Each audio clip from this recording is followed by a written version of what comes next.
Olá, meu nome é Rafaela Faria e esse é o Bocadinho de Leitura. Estamos aqui hoje com a Vi. Oi. Com o Jean. Olá, tudo bem? Hoje a gente vai falar sobre um livro muito especial, O Alquimista, do Paulo Coelho.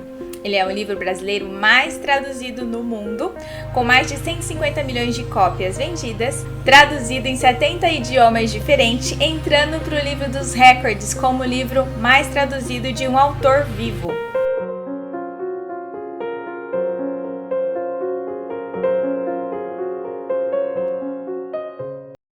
E quem vai fazer o resumo é a Vi. Fala pra gente sobre o livro. Bom, o Alquimista, ele conta a história do Santiago, que é um pastor de ovelhas, que ele é apaixonado pela vida dele, assim como ela tá, com ele viajando para todo lugar e cuidando das ovelhinhas dele. Mas ele começou a ter uns sonhos estranhos, com o mesmo sonho toda vez.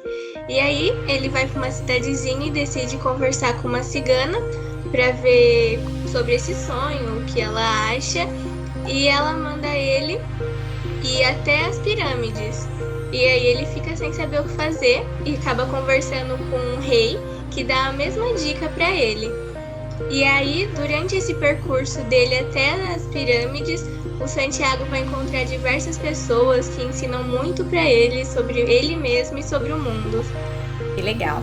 A gente trouxe um livro nacional porque existem muitos preconceitos contra livros nacionais. Então eu trouxe aqui para que você possa abrir o seu coração e ler mais sobre os livros nacionais, entender mais sobre os nossos autores e valorizar aquilo que a gente tem de melhor, independente do tipo de livro. É um livro de super destaque, então é um livro interessante para que você possa ler e degustar, porque ele é assim muito espiritualizado, né? Um livro muito incrível. E aí, Vi, fala aí uma parte do livro que você mais gostou. Já no comecinho do livro, na página 18, eu marquei uma sentença que fala: todo esse tempo ele tinha que ficar carregando o casaco. Entretanto, quando pensava em reclamar do peso, sempre lembrava que por causa dele não havia sentido o frio de manhã. Eu marquei essa parte porque muitas vezes no nosso dia a dia a gente acaba reclamando de fazer coisas corriqueiras como lavar roupa, arrumar a casa, e eu acho que a gente deveria começar a olhar essas coisas com uma outra perspectiva, sempre agradecendo por pelo menos ter uma casa, pelo menos ter roupas para usar para que você precise lavar elas. Sim, é uma observação muito importante, né? O livro ele traz essa questão da valorização das pequenas coisas, né? E você, Jean? Uma parte pra mim que foi bastante legal logo no começo, assim que ele vai pra cidade, né, e fala com o rei de Salém, o rei fala pra ele sobre quando as pessoas desejam algo, esse desejo ele geralmente ele se origina da alma do mundo. E aí a parte mais marcante que ele fala é que a única responsabilidade da pessoa é realizar o seu próprio destino. Então, às vezes, trazendo isso para nossa vida, né, a gente fica tentando seguir padrões da sociedade, se encaixar, né, em caixas, né, em formas que colocam a gente, ou nós tentamos dizer que não é assim mesmo, o destino já está traçado. Eu estou nesse emprego, mas eu vou ser sempre assim, eu não tenho como mudar, não posso fazer nada para mudar, ou num relacionamento, né, uma situação. E eu acho que isso é muito claro, né, no livro, né, o pastor só mudou a vida dele a hora que ele tomou tomou as rédeas da vida dele, né, e ele realizou o próprio destino dele, ele decidiu tomar uma mudança. E eu acho que essa é uma boa reflexão pra gente trazer pra nossa vida também. A gente só consegue, nós somos responsáveis, não só conseguimos, a gente tem a responsabilidade de tomar as rédeas do nosso destino e encaminhar a gente para um lugar bom, né? Para um lugar bom ou para algum lugar que seja o nosso sonho, que seja a nossa vontade, o nosso desejo. Nessa parte ainda sobre destino, quando ele fala com o rei, ele fala sobre que os pais dele, né, queriam que ele tivesse uma profissão e ele contrariou, ele falou, não, eu quero outra. E a profissão que ele tinha escolhido como pastor, ela não era bem vista comparada à de padre que os pais dele queriam. Então tem tudo a ver, né, nessa parte do destino, como ele fala, que é ele que traça o destino dele, é ele que escolhe quais são os caminhos que ele vai seguir. O que mais, Vi? Aí eu marquei outra sentença na página 26, que fala: quando vemos sempre as mesmas pessoas, terminamos fazendo com que elas se tornem parte de nossa vida. E assim, elas passam também a querer mortificar nossa vida. Se a gente não for como elas esperam, ficam chateadas. E isso realmente acontece quando a gente cria o hábito de estar com alguma pessoa, a gente acaba querendo controlar o que essa pessoa faz para que ela se adeque à nossa rotina, à nossa vida. E muitas vezes, se você passa muito tempo num determinado ciclo, isso pode se tornar um hábito entre todas as pessoas, onde todo mundo controla a vida de todo mundo e ninguém quer sair desse ciclo com medo de magoar as outras pessoas e decepcionar elas. De acabar projetando no outro aquilo que a gente deseja que o outro seja, e se o outro não aceita as nossas imposições, a gente não gosta mais dessa pessoa, né? Ou quando ela resolve mudar qualquer coisa, você não quer mais essa relação porque essa pessoa modificou alguma coisa. Mas a mudança, em grandes partes, é sempre evolução. Então, é bom ficar alerta, né, sobre pessoas que querem nos modificar ou que não deixam que a gente se modifique. E você? Uma outra parte que eu achei bem legal, já um pouco mais adiante, né, quando ele tá na caravana, indo pro Egito, caminhando para as pirâmides, e ele conhece um inglês que tá estudando alquimia, né, e ele quer descobrir a linguagem universal, a linguagem do mundo que comunica com todas as coisas. E ele chamava essa linguagem de Maktub, né, que era o que estava escrito. Era isso que o inglês chamava. E o Santiago lembrava que a mãe dele também falava dessa linguagem universal, que lia o passado e o presente, né, que conectava todas as pessoas, e ela falava que isso era sorte. Então eu acho isso muito incrível, porque na nossa vida a gente pode atribuir tudo à sorte, ou azar, né, que seja assim. Ou a gente pode simplesmente atribuir a linguagem universal, aos sinais, a uma intuição, né, ou uma ajuda espiritual, né, um guia espiritual, um Deus. Então eu acho muito interessante, porque realmente a gente pode olhar de várias perspectivas as coisas que acontecem em nossa vida e atribuí-las da forma que nós quisermos, né? Pode ser a sorte. Eu consegui a sorte de chegar no horário certinho, de não sofrer um acidente. Cheguei um pouco atrasado, um pouco mais cedo, e não sofri um acidente que iria acontecer naquele local. Aí a gente pode falar, foi sorte, né? Um tempo, a coisa funciona assim. Ou, então, era a linguagem universal, né? A linguagem do mundo que eu me comuniquei, que me atrasou um pouco, que me adiantou um pouco, que deu certo, né? De as coisas acontecerem naquele momento exato da nossa vida. Ou um emprego muito bom que surge na nossa vida, ou uma mensagem que alguma pessoa diz pra gente quando a gente estava mais precisando dessa mensagem naquele momento, né? Eu acho que tudo isso pode ser o que eles dizem como a linguagem universal no livro. É muito legal quando ele fala que quando a gente aprende, né, sobre a linguagem do mundo e sobre a comunicação sem fala. Ele fala sobre isso, né, como eles comunicavam com as ovelhas e como ele aprende a ler as pessoas com essa comunicação também. É bem interessante. Uma parte que eu gostei bastante também é quando ele fala que é justamente a possibilidade de realizar um sonho que torna a vida interessante. Então ele vai em busca da realização do sonho dele, que faz com que ele se renove, que cria esse espírito de aventura para conseguir chegar lá e alcançar o seu objetivo, o caminho traçado até o objetivo, né? É bem interessante essa parte. Eu marquei essa parte já no meio do livro pro final, que fala: aprendi com as ovelhas e aprendi com os cristais, pensou ele. Também posso aprender com o deserto. Ele me parece mais velho e mais sábio. E eu marquei essa sentença justamente por quando a gente passa por uma situação, a gente às vezes acha que não tem o que a gente aprender com ela e só desejar que ela passe logo, mas a gente tem que pensar que com tudo a gente pode aprender, nem que seja uma coisinha sequer. É importante olhar com olhos diferentes, olhar mais de fora, de outra perspectiva, pra gente ver o que a gente consegue tirar de melhor da situação. Quando ele estava falando com o líder da caravana, andando no deserto, tinha uma guerra prestes a acontecer ali, né? E as tribos estavam em disputa de território. E todo mundo estava com muito medo dessa guerra, com medo do que ia acontecer, se eles iam morrer, se ia ser atacado, o que ia acontecer. E aí o líder da caravana falou para ele que ele não tinha medo, porque ele estava vivendo no presente. Não tinha guerra no presente, a guerra estava no futuro, se ela fosse acontecer. E isso fazia dele um homem mais feliz, porque ele vivia no presente. E eu acho que e essa é outra reflexão muito grande, né? Porque a maior parte do tempo a gente está refletindo sobre os nossos problemas do passado, né? Não refletindo positivamente, extraindo ideias, né? Extraindo lições. Geralmente a gente fica sofrendo com o passado que aconteceu. Ah, por que eu fiz tal coisa? Por que aconteceu tal coisa? Ou ainda a gente fica sofrendo com o futuro. Ah, semana que vem eu tenho prova, eu tô com medo. Semana que vem vai chover e eu queria ir na piscina e é triste, eu não quero que chova. E a gente fica sofrendo com eventos muito bestas às vezes é impactante e importante, mas às vezes são coisas que não são impactantes e importantes.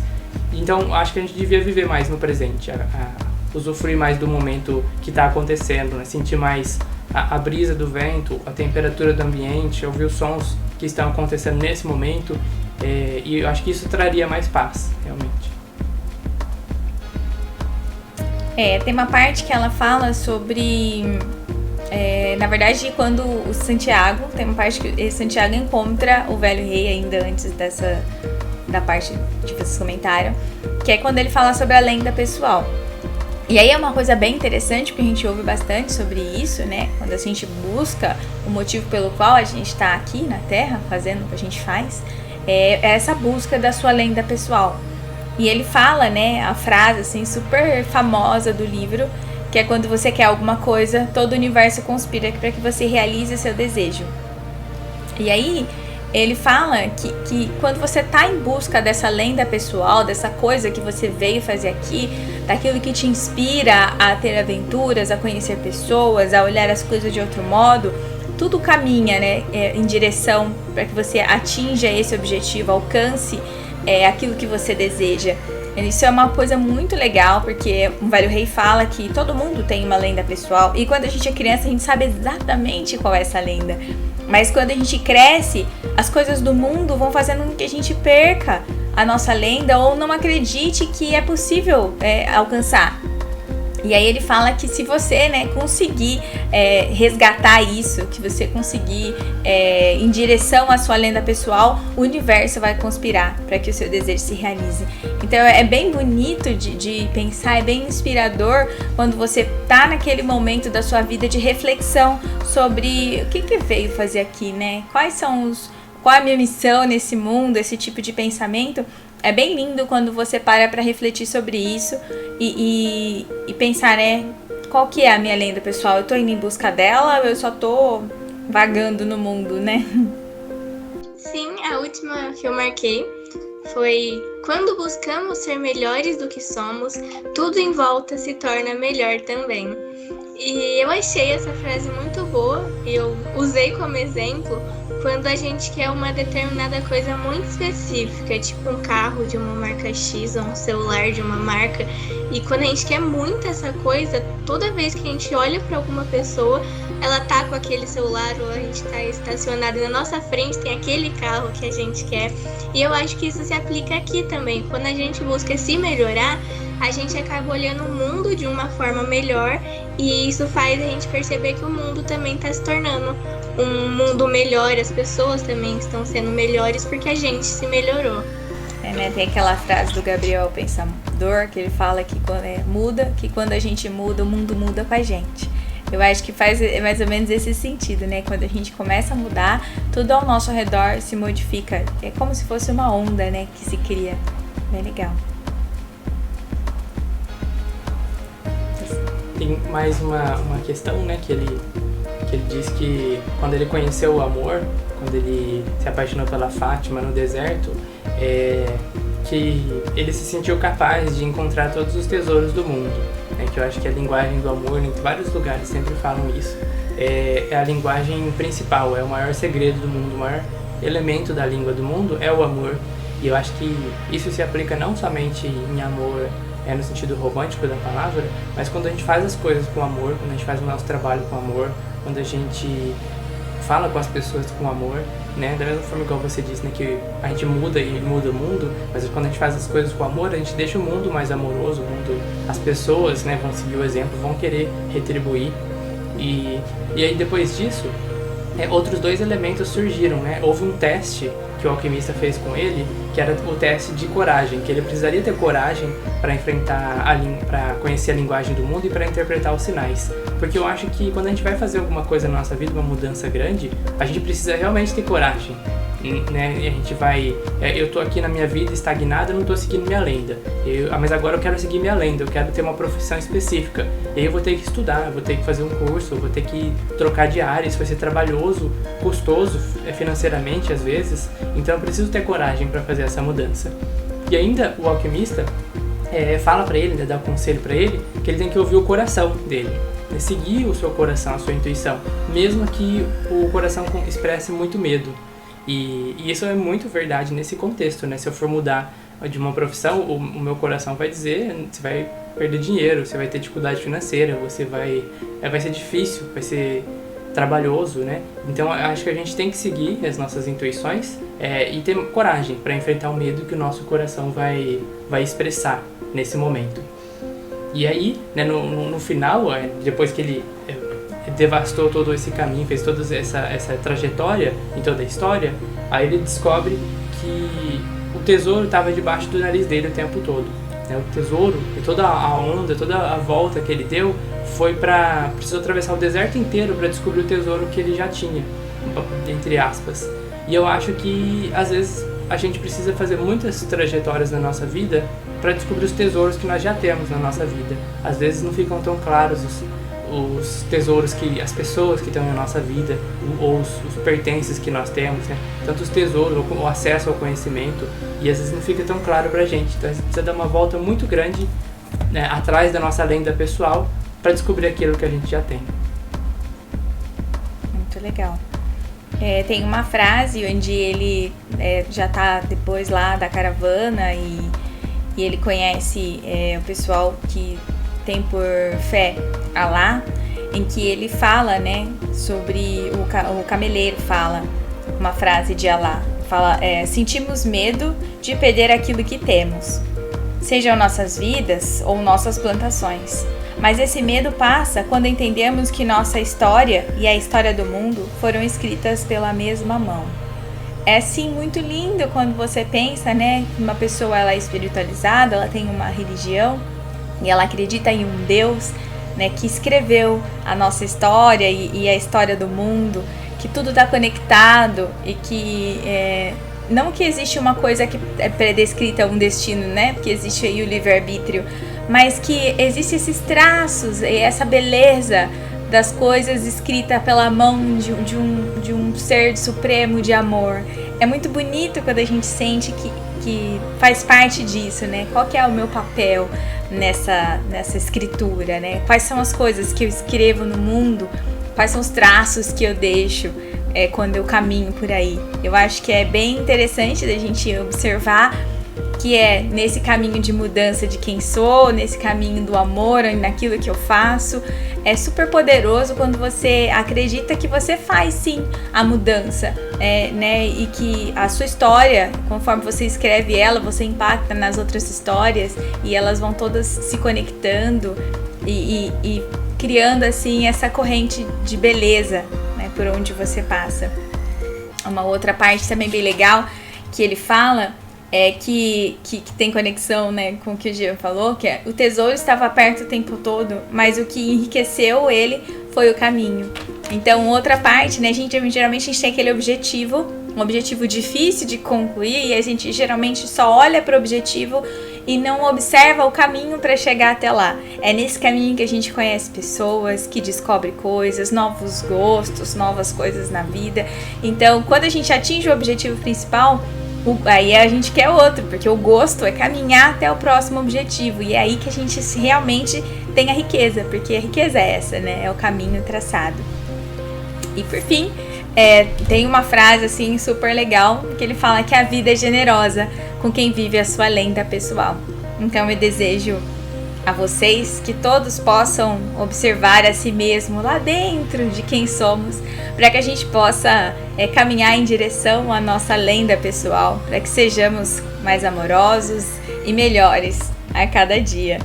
Então fica a dica aí desse livro, muito bom, muito incrível, com muitas coisas legais de aprendizado para você.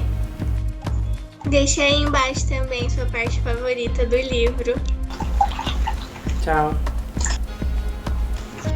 Tchau, tchau.